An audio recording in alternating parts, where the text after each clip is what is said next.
माननीय काशीराम जी, माननीय श्री काशीराम जी, बहन कुमारी मायावती जी, बहन कुमारी मायावती जी, बहन कुमारी मायावती जी, सर्व समाज के सम्मान में, सर्व समाज के सम्मान में, सर्व समाज के सम्मान में बीएसपी की क्या पहचान, बीएसपी की क्या पहचान, बीएसपी को सत्ता में लाएंगे, सर्व समाज को खुशहाल बनाएंगे, बीएसपी को सत्ता में लाएंगे। बहन जी आप संघर्ष करो, बहन जी आप संघर्ष करो, बहन जी आप आगे बढ़ो, बहन जी आप आगे बढ़ो। हर पोलिंग बूथ को जिताना है, हर पोलिंग बूथ को जिताना है। बहुजन समाज पार्टी, बहुजन समाज पार्टी,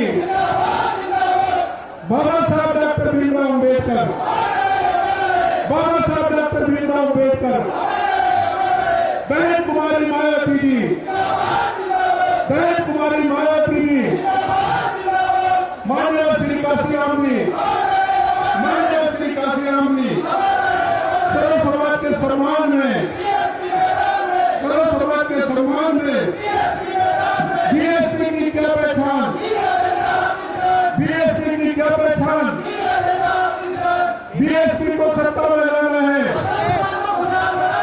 बहन जी आप संघर्ष करो, बहन जी आप संघर्ष करो, बहन जी आप आगे बढ़ो, बहन जी आप आगे बढ़ो। हर पोलिंग बूथ को जिताना है, हर पोलिंग बूथ को जिताना है। बहुजन समाज पार्टी, बहुजन समाज पार्टी, माननीय श्री काशीराम जी, माननीय श्री काशीराम जी, बहन कुमारी मायावती जी, बहन कुमारी मायावती जी, सर्व समाज के सम्मान में, सर्व समाज के सम्मान में बीएसपी की क्या पहचान, बीएसपी की क्या पहचान। बहुजन समाज पार्टी जिंदाबाद, बहुजन समाज पार्टी जिंदाबाद। बाबा साहब डॉक्टर भीमराव अम्बेडकर अमर रहे, बाबा साहब डॉक्टर भीमराव अम्बेडकर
कुमारी मायावती जी जिंदाबाद। सर्व समाज के सम्मान में, सर्व समाज के सम्मान में, सर्व समाज के सम्मान में बीएसपी की क्या पहचान, बीएसपी की क्या पहचान, बीएसपी की क्या पहचान, बीएसपी को सत्ता में लाएंगे, बीएसपी को सत्ता में लाएंगे। बहन जी आप संघर्ष करो, बहन जी आप संघर्ष करो, बहन जी आप आगे बढ़ो, बहन जी आप आगे बढ़ो। हर पोलिंग बूथ को जिताना है, हर पोलिंग बूथ को जिताना है, हर पोलिंग बूथ को जिताना है। बहुजन समाज पार्टी जिंदाबाद, बहुजन समाज पार्टी जिंदाबाद, बहुजन समाज पार्टी जिंदाबाद। बाबा साहब डॉक्टर भीमराव अम्बेडकर अमर रहे, बाबा साहब डॉक्टर भीमराव अम्बेडकर अमर रहे, भागवत श्री कांशीराम जी अमर रहे, भागवत श्री कांशीराम जी अमर रहे। माननीय बहन कुमारी मायावती जी जिंदाबाद, माननीय बहन कुमारी मायावती जी जिंदाबाद। सर्व समाज के सम्मान में, सर्व समाज के सम्मान में।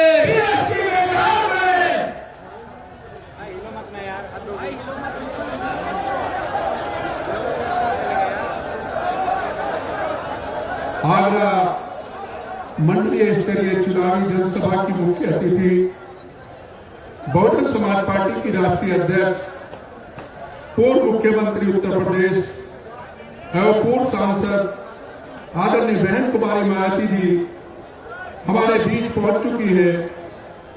आदरणीय बहन जी के पहुंचने पर आगरा मंडल बहुजन समाज पार्टी यूनिट व सर्व समाज के भाई बहने आदरणीय बहन जी का हार्दिक स्वागत करते हैं, खैर मकदम करते हैं।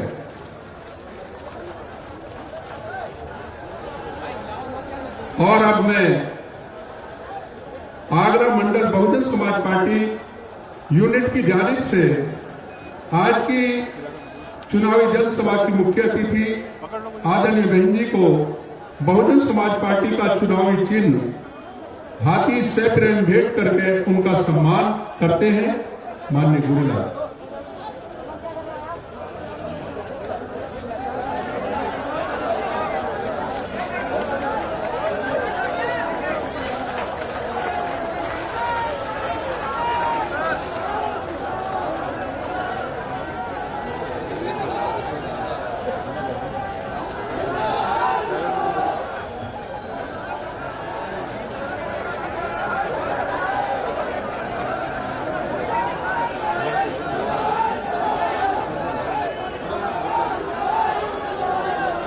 अब मैं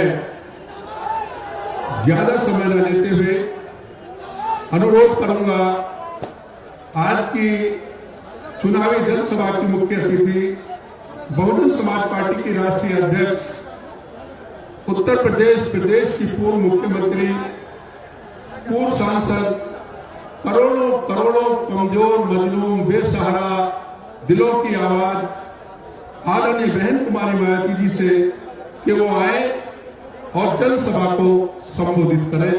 आदरणीय बहन जी।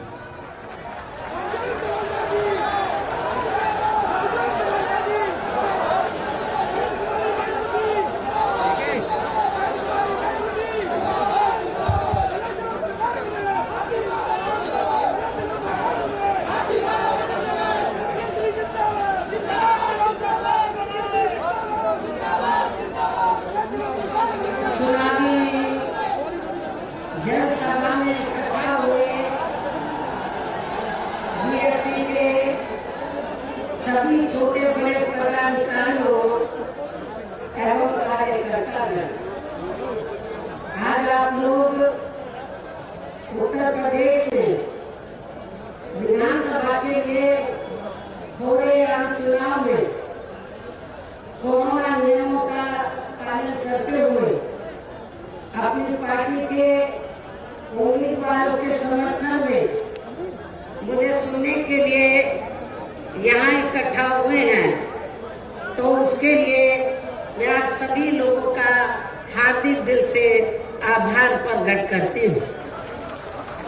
और अब मैं सबसे पहले अपनी पार्टी के संबंध में ये कहना जरूरी समझती हूँ कि हमारी पार्टी ये चुनाव उत्तर प्रदेश की लगभग सभी विधानसभा की सीटों पर अकेले अपने बलबूते पर ही पूरी तैयारी व दमदारी के साथ यहाँ सन 2007 की तरह फिर से अपनी पार्टी की पूर्ण बहुमत की सरकार बनाने के लिए लड़ रही है,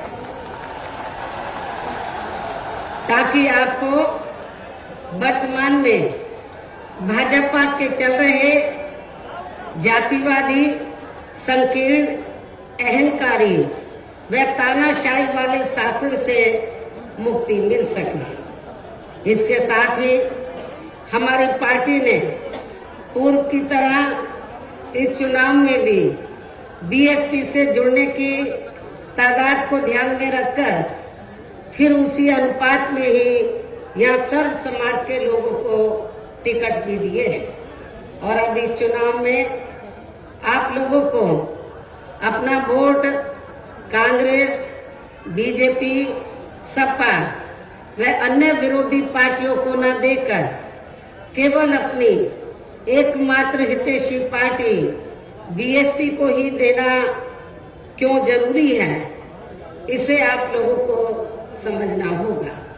हालांकि इस संदर्भ में आप लोगों को ये मालूम है कि आजादी के बाद शुरू में काफी लंबे समय तक केंद्र व उत्तर प्रदेश सहित देश के अधिकांश राज्यों में भी कांग्रेस पार्टी की ही अकेले यहाँ सरकारें रही हैं, किंतु इनकी गलत नीतियों व गलत कार्य प्रणाली की वजह से ही अब ये पार्टी केंद्र के साथ साथ बहुत पहले ही उत्तर प्रदेश की सत्ता से भी बाहर हो गई है।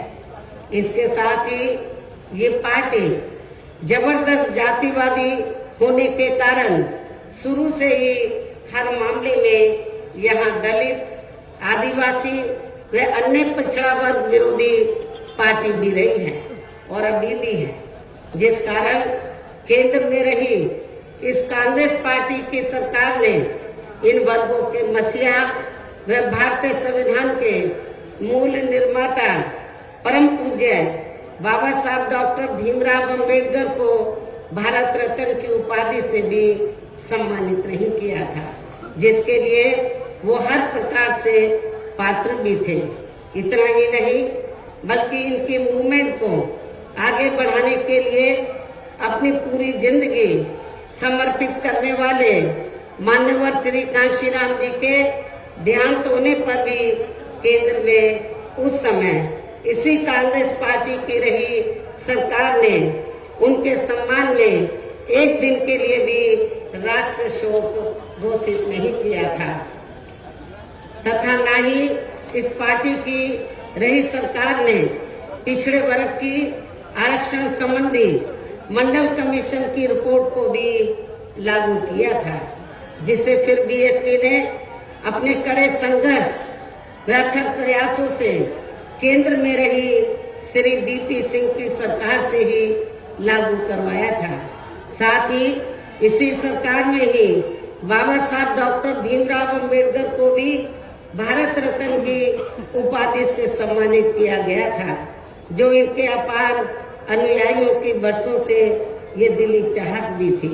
लेकिन अब केंद्र व अधिकांश राज्यों की भी सत्ता से बाहर होने के बाद यही कांग्रेस पार्टी खासकर दलितों, आदिवासियों व अन्य पिछड़े वर्गों के वोटों की खातिर आए दिन किस्म किस्म की नाटकबाजी करती रहती है, जबकि इन वर्गों के मामले में इस पार्टी की सच्चाई तो ये है कि कांग्रेस पार्टी जब सत्ता में होती है और इनके अच्छे दिन होते हैं तो तब इस पार्टी को इन वर्गों का विकास व उत्थान आदि याद नहीं आता है तथा न ही इनको महिलाओं की भी भागीदारी याद आती है। इतना ही नहीं बल्कि इस पार्टी के बाद खासकर यहाँ सपा व बीजेपी आदि की बनी सरकार में भी यूपी की जनता हर मामले में व हर स्तर पर काफी ज्यादा दुखी रही है।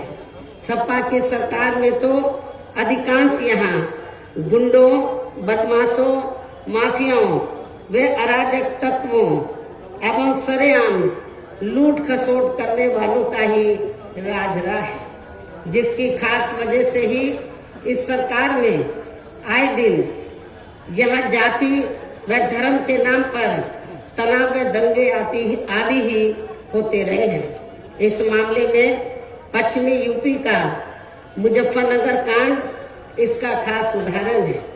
प्रदेश में विकास के कार्य भी ज्यादातर यहाँ एक विशेष क्षेत्र व एक विशेष समुदाय के लोगों तक ही सीमित होकर रह गए हैं।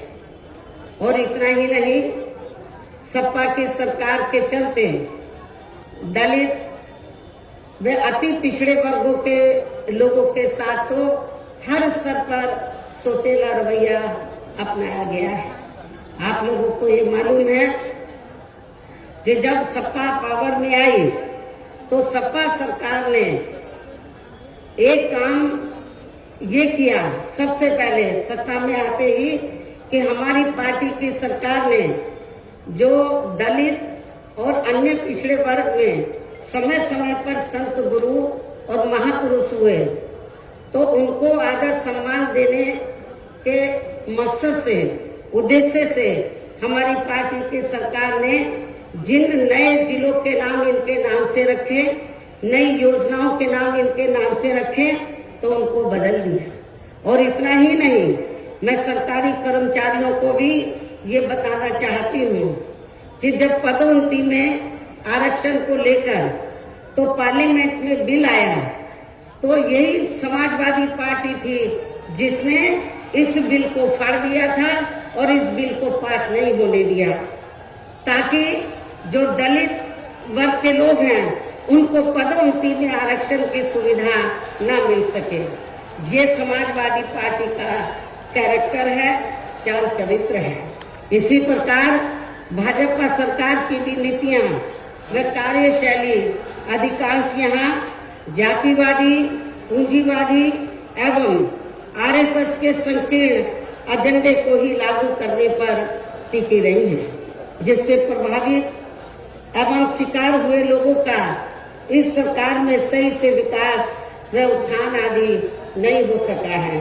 साथ ही इनका हर स्तर पर काफी ज्यादा उत्पीड़न भी किया गया है। धर्म के नाम पर हमेशा यहाँ तनाव व नफरत आदि का वातावरण ही बना रहा है, ये किसी से छिपा नहीं है। प्रदेश में हर प्रकार के अपराध भी काफी ज्यादा बढ़े हैं। खासकर दलित व महिलाएं भी इस सरकार में कतई भी सुरक्षित नहीं रही हैं। लेकिन मीडिया में इनके आंकड़ों को ज्यादातर दबा दिया जाता है।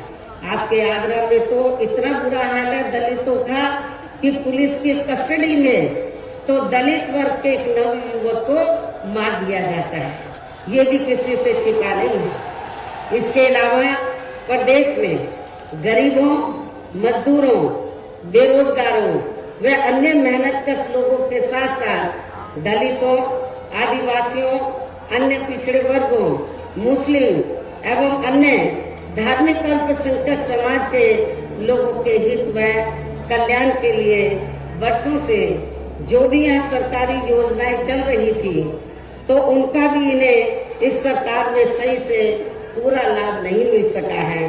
खासकर दलितों व पिछड़ों को आरक्षण का भी पूरा लाभ नहीं मिल सका है, क्योंकि इन्होंने ज्यादातर सरकारी कार्य प्राइवेट सेक्टर के जरिए ही कराए हैं, जिसमें इनके लिए आरक्षण की कोई भी व्यवस्था नहीं है।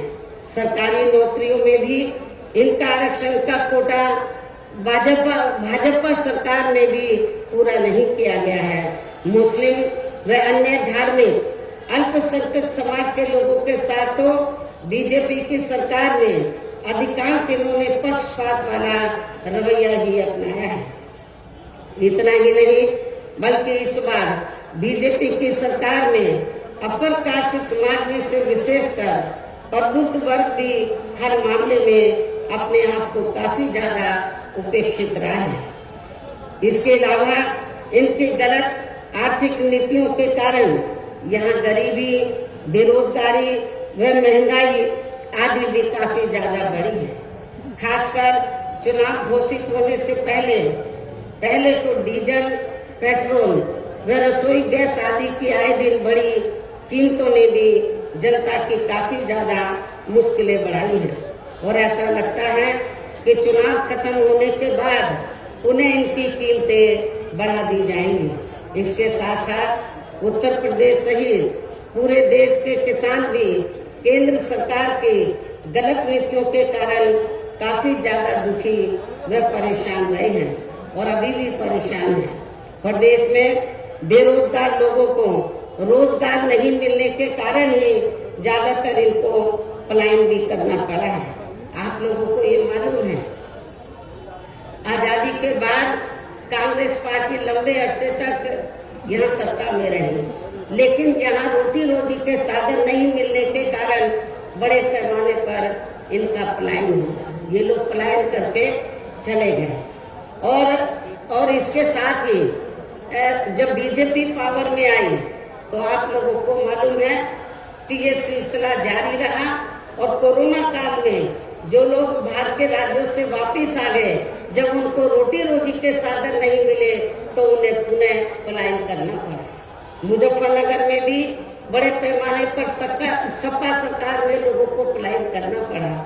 तो ये तीनों पार्टियों की जो सरकारें हैं, चाहे कांग्रेस सत्ता में रही हो, चाहे समाजवादी पार्टी, चाहे बीजेपी, इन सभी पार्टियों की सरकारों में किसी न किसी कारणवश जो दुखी पीड़ित लोग हैं, खासकर बेरोजगार लोग हैं, उनको पलायन करना पड़ा है।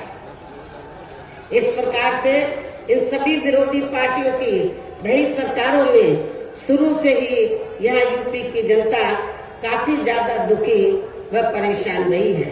खासकर कोरोना महामारी के दौरान तो इन सभी की हालत और भी ज्यादा खराब हो गई है।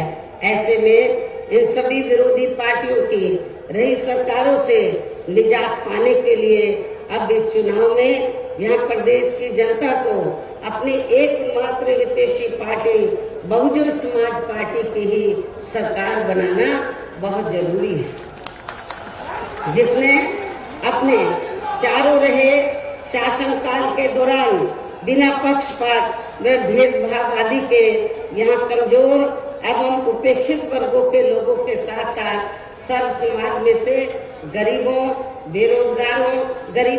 मजदूरों, बेरोजगारों, किसानों, व्यापारियों, कर्मचारियों, वकीलों एवं अन्य मेहनतकश लोगों के साथ ही युवाओं, छात्रों, महिलाओं व बुजुर्गों आदि के भी विकास एवं उत्थान के लिए अनेक ऐतिहासिक एवं महत्वपूर्ण कार्य किए हैं।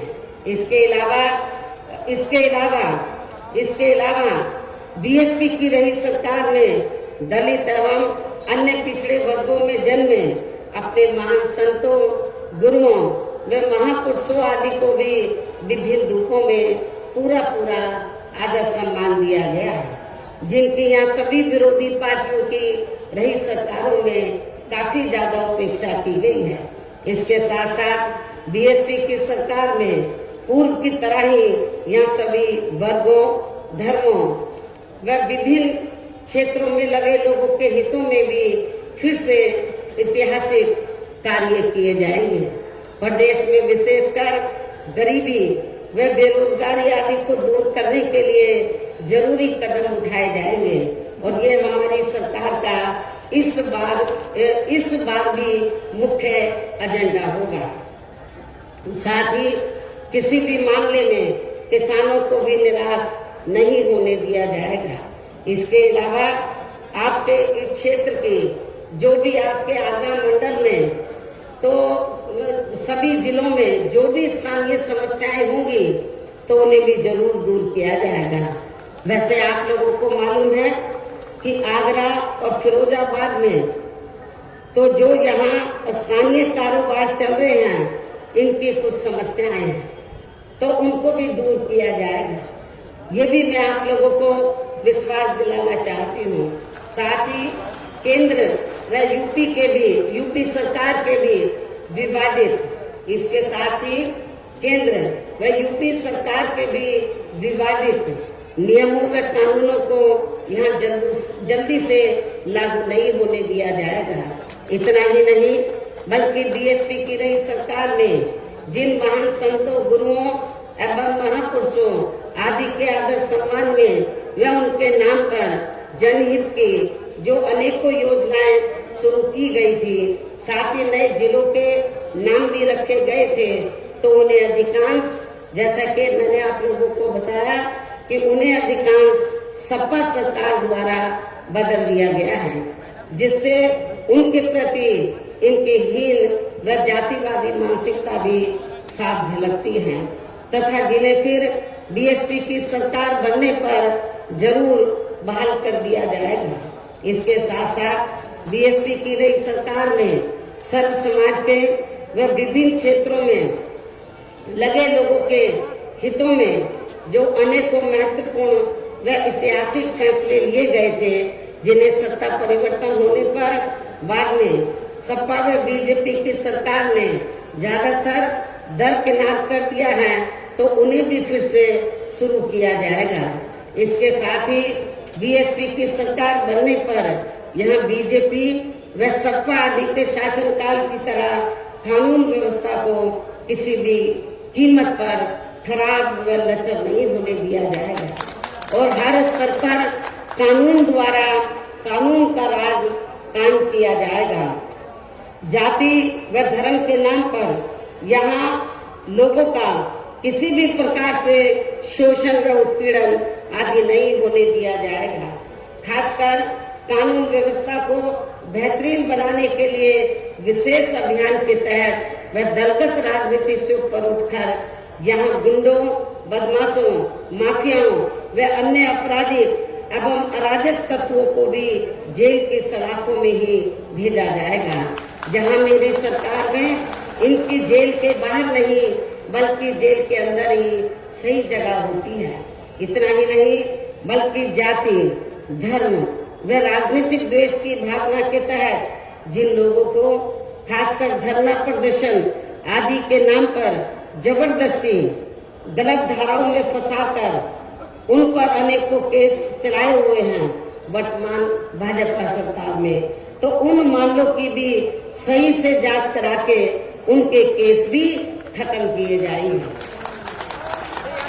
अर्थात वर्तमान भाजपा सरकार में प्रदेश की जेलें जो अधिकांश ऐसे लोगों से भर दी गई हैं, तो उन्हें खाली करा के केवल यहाँ आपराधिक तत्वों को ही रखा जाएगा। इसके अलावा प्रदेश में खासकर शिक्षा के क्षेत्र में व अन्य और विभागों के भी कर्मचारी जो आए दिन अपनी मांगों को लेकर धरना प्रदर्शन एवं हड़ताल आदि करते रहते हैं, तो उन सभी मामलों को निपटाने के लिए एक आयोग का गठन किया जाएगा और उनकी सही मांगों को मान लिया जाएगा। इसके साथ ही यहाँ मैं ये भी कहना चाहती हूँ कि कुछ महीने पहले मैंने दिनांक 7 सितंबर को प्रबुद्ध वर्ग की सुरक्षा, सम्मान व तरक्की आदि को लेकर किए गए सम्मेलन में तथा इसके बाद दिनांक 9 अक्टूबर को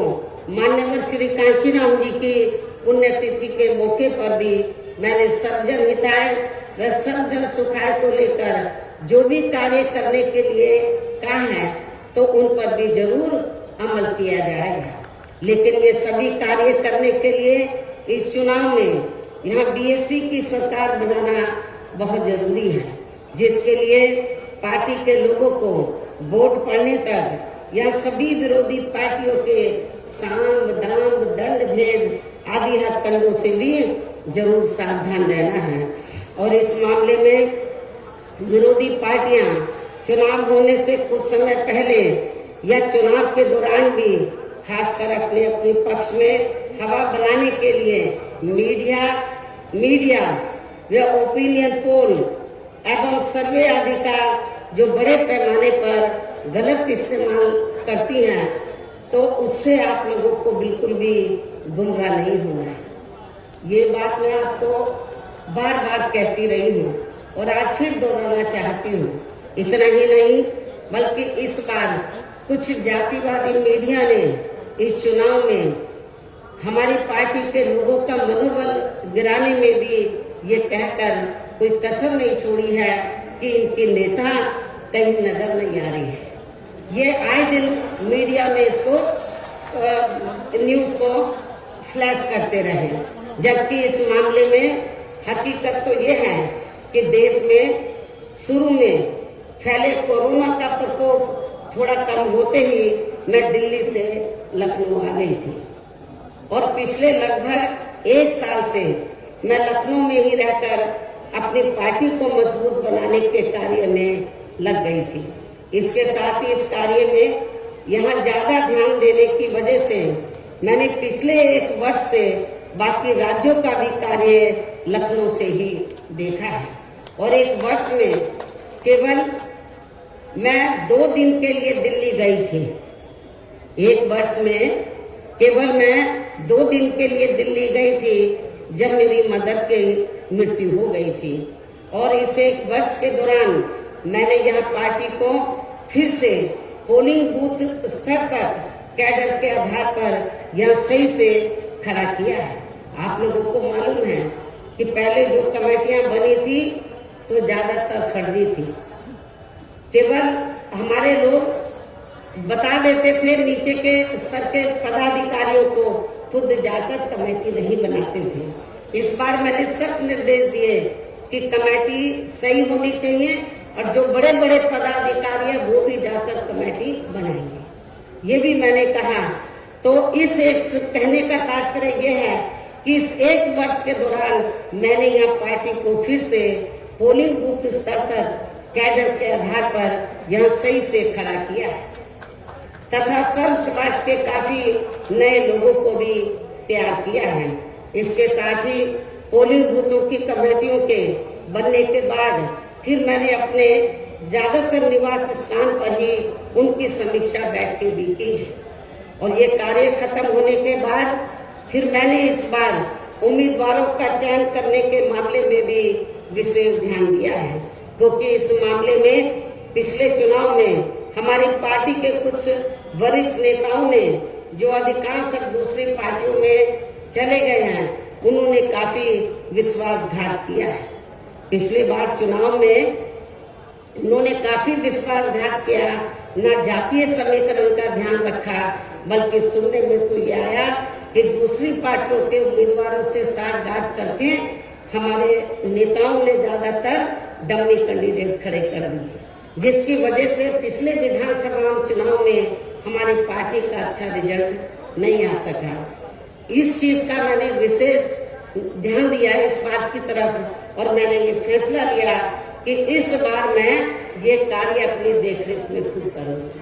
चाहे तो 3 विधानसभा की सीटें हैं, एक सीट पर मैं उम्मीदवार से खुद मिली हूँ, अपने रेजिडेंस पर उनका पूरा परिचय लिया, तो तब मैंने उनका टिकट फाइनल किया है ताकि पिछले चुनाव की तरह हमारे साथ कोई धोखा न हो जाए। और इसके बाद जैसे ही मैं इस कार्य से कल मैं फ्री हुई इस कार्य से, तो आज मैं अपनी पार्टी के उम्मीदवारों को जिताने की अपील करने के लिए यूपी की दलितों की खास राजधानी आगरा में आप लोगों के बीच में आ गई हूँ।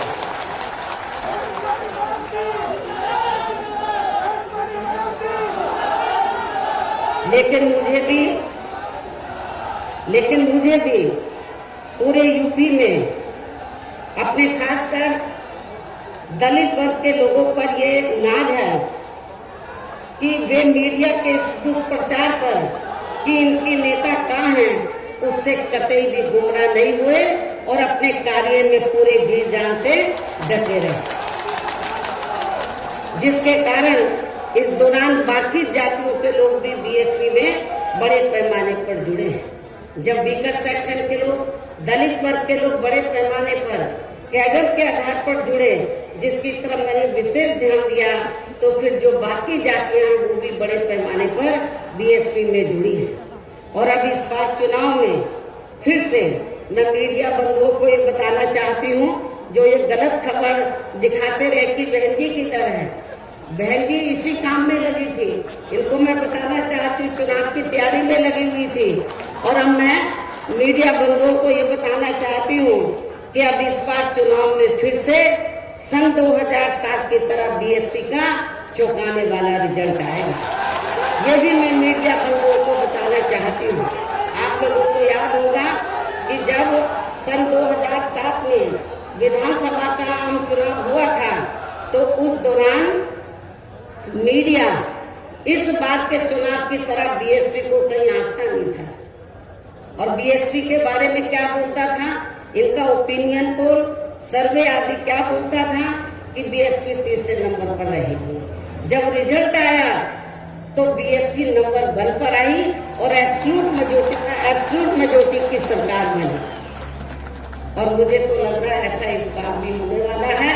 मीडिया का ओपिनियन पोल, सर्वे आदि धरा का धरा रह जाए। इसके साथ ही मैं आप लोगों को ये भी कहना चाहती हूँ कि आप लोगों को पूर्व की तरह इस चुनाव में भी विरोधी पार्टियों ने विभिन्न रूपों में जो अपने हवाई व प्रलोभन भरे चुनावी घोषणा पत्र आदि जारी किए हैं, जिन्हें सत्ता में आने के बाद ये पार्टियां अधिकांश अमल में नहीं लाती हैं, तो उनके बहकावे में भी आपको कतई नहीं आना। जबकि इस मामले में बीएसपी किसी भी चुनाव में विरोधी पार्टियों की तरह अपना कोई भी चुनावी घोषणा पत्र आदि जारी नहीं करती है, क्योंकि बीएसपी कहने में बहुत कम बल्कि कार्य करके दिखाने में ही ज्यादा विश्वास रखती है। और ऐसा हमने यहाँ यूपी में अपने चारों रही सरकारों के दौरान करके भी दिखाया है। इतना ही नहीं बल्कि हमारी पार्टी के चारों रही सरकारों ने प्रदेश में बिगड़ी हुई कानून व्यवस्था को सुधारने के साथ साथ जो असंख्य के साथ साथ प्रदेश के विकास एवं आम जनहित के लिए जो असंख्य अति महत्वपूर्ण कार्य किए हैं, वो अभी तक यहाँ किसी भी विरोधी पार्टी की सरकार ने नहीं किए हैं। आपको मालूम है कि बीजेपी के लोग कहते रहते हैं हमने गरीबों को इतने मकान दिए हैं, कहीं नजर आ रहे हैं। जब मेरी सरकार थी आपके आगरे में ही बड़े पैमाने पर हमने गरीबों को फ्री मकान बनाकर दिए, वो आपको नजर आते हैं। कहाँ हैं इनके मकान? तो वो आपको बहुत कम ही नजर आएंगे। बल्कि और इतना ही नहीं, तो मैं जैसा कि आपको बताया कि हमारी सरकार ने प्रदेश के विकास एवं आम जनहित के लिए जो असंख्य अति महत्वपूर्ण कार्य किए हैं, वो अभी तक यहाँ किसी भी विरोधी पार्टी की सरकार ने नहीं किए हैं। बल्कि ज्यादातर उन्हीं कार्यों के नाम जो हमारी सरकार ने कार्य किए थे, बल्कि ज्यादातर उन्हीं कार्यों के नाम व स्वरूप आदि बदलकर अब विरोधी पार्टियों की सरकारें उन्हीं को ही भुनाने में लगी है। लेकिन उन कार्यों के प्रति इनकी नियत व सोच सही नहीं होने के कारण उसमें भी ये पार्टियां ज्यादा सफल नहीं हो पा रही हैं। इन्हीं जरूरी बातों के साथ ही हम मेरा यही कहना है कि आप लोगों को इस चुनाव में अपने हित व कल्याण के लिए या फिर से यूपी में बीएसपी की सर्वजन हिताय व सर्वजन सुखाय की नीतियों पर आधारित सरकार बनाना बहुत जरूरी है। और इसके लिए पार्टी के लोगों को, इसके लिए बीएसपी के लोगों को वोट पड़ने वाले दिन कोरोना नियमों का पालन करते हुए सबसे पहले सुबह उठते ही व समय से अपने अपने पोलिंग बूथों पर अपना वोट डालने के लिए जाना है। वोट वाले दिन याद रखो, बहुजन समाज पार्टी के लोगों, जो बीमार है, बुजुर्ग हैं, उनको छोड़कर जो बाकी लोगों को उस दिन आप लोगों को उपवास रखना है। कब तक? जब तक आप लोग अपने अपने पोलिंग बूथों पर वोट डालकर अपने घरों में वापस नहीं आ जाते। और इस मामले में हमारी जो महिलाएं हैं वो भी पीछे नहीं रहेंगी, ये भी मैं बताना चाहती हूँ। तो सुबह उठते ही सबसे पहले अपने अपने पोलिंग बूथों पर आप लोगों को वोट डालने के लिए जरूर जाना है। इसके साथ ही आपका वोट अन्य कोई व्यक्ति डाल न सके, इसका भी आप लोगों को खुद ही ध्यान रखना है। इसके साथ साथ अपनी पार्टी का कोई भी वोट पड़ने से ना रह जाए, तो उसका भी पार्टी की हर पोलिंग बूथ की कमेटी को विशेष ध्यान रखना है। और अब अंत में मेरी बीएसपी के लोगों से यही अपील है कि पार्टी ने या आपके क्षेत्र में, आपके आगरा मंडल में जिन भी विधानसभा की सीटों पर अपने उम्मीदवारों को चुनाव के मैदान में उतारा है, जो यहाँ आपके बीच में मौजूद भी हैं। हमारे आगरा मंडल के जो प्रत्याशी हैं, तो जहाँ जहाँ से भी वो चुनाव लड़े हैं, तो जिनको हमने चुनाव के मैदान में उतारा है, ये आपके सामने जो स्टेज बना है, आपके बीच में यहाँ खड़े हुए हैं और आप लोगों से वोट की अपील कर रहे हैं। और बीएसपी के जो ये उम्मीदवार हैं, तो इनको जिताने के लिए आप लोगों से अपील कर रहे हैं। जो यहाँ आपके बीच में मौजूद हैं, तो उन्हें आप लोगों को वोट वाले दिन अपनी पार्टी के हाथी चुनाव चिन्ह के सामने वाले बटन को दबा के जरूर जिताना है। बीएसपी का चुनाव चिन्ह क्या है? हाथी। और आपकी आबादी हाथी की तरह विशाल है। आप लोगों को अपनी विशाल आबादी को ध्यान में रखकर, आपका वोट बहुत ज्यादा है, आप लोगों को हाथी चुनाव चिन्ह के सामने वाले बटन को दबाकर इनको जरूर कामयाब बनाना है। अपनी पार्टी के लोगों को, जो जिम्मेदार लोग हैं, उनको ये बताना है, इस क्षेत्र, इस मंडल के लोगों को, कि बीएसपी ने अपनी सरकार के दौरान जो कार्य किए हैं, मेरे ख्याल आजादी के बाद किसी भी पार्टी की सरकार ने उतने कार्य नहीं किए हैं। चाहे डेवलपमेंट का मामला है, चाहे लॉ एंड ऑर्डर का मामला है। और इतना ही नहीं, जिन हमारे संतों, गुरुओं और महापुरुषों को वर्षों से आदर सम्मान नहीं मिला था, उन्हें भी हमारी पार्टी की सरकार ने पूरा पूरा आदर सम्मान दिया है। और जब आप लोग लखनऊ जाते हैं, पहले का लखनऊ आप लोगों ने देखा होगा और मेरे सत्ता में आने के बाद का लखनऊ देखा होगा। लोग बाहर के राज्यों से आते हैं, विदेशों से आते हैं, कहते हैं कि ये तो लखनऊ की तस्वीर बदल गई, लखनऊ की तस्वीर बदल गई। और इतना ही नहीं, आपके आगरा मंडल में भी मैंने काफी काम किया। लोग कहते हैं कि मथुरा धार्मिक स्थल है, मथुरा जिला में मंदिर है, मस्जिद है, गुरुद्वारे हैं, बौद्ध विहार है, सब हैं, लेकिन उस धार्मिक स्थल को, उस जिले में विभिन्न धर्मों को मानने वाले लोग रहते हैं, विभिन्न धर्मों के, लेकिन उस जिले का जो थोड़ा घना विकास हुआ मेरी सरकार में हुआ, उसके बाद मथुरा जिले का कोई विकास नहीं हुआ है। ये भी मैं मथुरा के लोगों को बताना चाहती हूँ। केवल मीडिया में हवाई बातें करते रहते हैं और लोगों को धर्म की आड़ में उनके जो भावनाएं हैं, तो उनकी भावनाओं की आड़ में तो लोगों का वोट लेने का प्रयास करते हैं, लेकिन हकीकत में जमीनी तौर पर वहाँ पर कोई विकास का काम वर्तमान भारतीय जनता पार्टी की सरकार में नहीं हुआ है। यही सपा सरकार का हाल था। और बीजेपी को कुछ नहीं करना है, ज्यादातर वो मीडिया में घूमते रहते हैं। विकास के कार्य आप लोगों ने देखे हैं, कहीं आपको विकास नजर आया आप लोगों का? अपना पूरे 5 साल के अंदर कोई आपका विकास नहीं हुआ। आप लोगों के साथ जुल्म जाती हुई है। विकास किनका हुआ है? जो बड़े बड़े पूंजीपति हैं, जो बड़े बड़े धन्ना सेठ हैं, जो आरएसएस के लोग हैं, उनका विकास हुआ है। आप लोगों का विकास नहीं हुआ है। यदि आप लोग चाहते हैं कि आप लोगों का विकास हो, सर्व समाज का विकास हो, तो आप सभी धर्मों के लोगों का विकास हो, सभी जाति के लोगों का विकास हो, तो फिर आप लोगों को बहुजन समाज पार्टी के आगरा मंडल से जो हमने अपने प्रत्याशी चुनाव के मैदान में उतारे हैं, तो उन्हें अब आप लोगों को वोट वाले दिन अपनी पार्टी के हाथी चुनाव चिन्ह के सामने वाले बटन को दबा के जरूर जिताना है। और फिर से आपको यहाँ सन 2007 की तरह ही बीएसपी की अपनी पूर्ण बहुमत की सरकार जरूर बनाना है। तभी फिर प्रदेश में यहाँ अमन चैन कायम होने के साथ साथ सभी धर्मों व वर्गों के लोगों का भी सही से विकास व उत्थान आदि हो सकता है। साथ ही यहाँ अन्याय, अपराध, भय व भ्रष्टाचार मुक्त एवं विकास युक्त वातावरण भी पैदा हो सकता है। और तभी फिर यहाँ परम पूज्य बाबा साहब डॉक्टर भीमराव अंबेडकर एवं मान्यवर श्री कांशीराम जी आदि का भी सपना सही साकार हो सकता है। और इस उम्मीद के साथ ही अब मैं यही कहना चाहूंगी, क्या कहना चाहूंगी कि अब आपको हर पोलिंग बूथ को जिताना है, बीएसपी को सत्ता में लाना है। आप लोगों को हर पोलिंग बूथ को जिताना है, बीएसपी को सत्ता में लाना है।